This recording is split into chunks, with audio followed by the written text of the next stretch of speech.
At para po sa mga bibiyahe pauwi mula sa Undas Long Weekend, magdoble ingat po kayo para iwas disgrasya. Sa EDSA Mandaluyong, 3 ang nasaktan na maaksidente ang sinasakyan nilang bus. Tumutok yan si June Veneracion. Kinailangan ng tow truck para maialis sa pagkakabalagbag ang bus ng HM Transport sa bahagi ng EDSA northbound sa Mandaluyong City kaninang umaga. Mabuti na lang at walang pasok ngayong araw. Pero 30 minuto pa rin bumigat ang daloy ng trapiko dahil sa insidente. Kwento ng driver ng bus na biyaheng Cubao mula Santa Cruz, Laguna. Bigla raw huminto ang isa pang bus sa kanyang harapan para magbaba ng pasahero sa gitna ng EDSA. Pumreno raw siya pero dahil basa ang kalsada, dumulas daw ang mga gulong ng bus.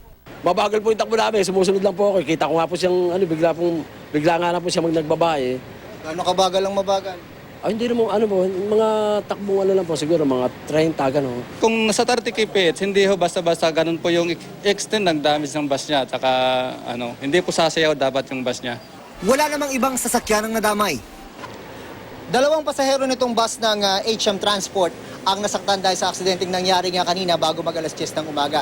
At nangako naman itong pamunuan ng HM Transport na sasagutin nila yung gastusin ng mga pasahero kinailangang dalhin sa ospital. Pero nang puntahan namin ang Mandaluyong City Medical Center, meron pa palang isang pasahero ang nadagdag sa mga dinala sa emergency room. Maswerte't minor injury lang ang tinamo ng mga biktima. Kahapon naman sa Malvar, Batangas, 2 bata ang nasawi at 14 ang sugatan matapos mahulog ang sinasakyan nilang van sa may kilometer 73 ng Star Tollway. Sa paunang investigasyon ng Malvar Police, bandang alas 4 ng hapon, tinatahak daw ng mga biktima ang nasabing highway. Sakay ng L300, bigla umanong nag-overtake ang driver nila sa isa pang sasakyan. Pero nagkamali sa kalkulasyon, kaya nawala ng kontrol sa manibela at diretsyong nahulog sa kanilang van. Napag-alamang nakainom pala ang driver ng naaksidenteng van.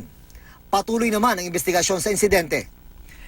June Veneracion, Nakatutok, 24 Oras.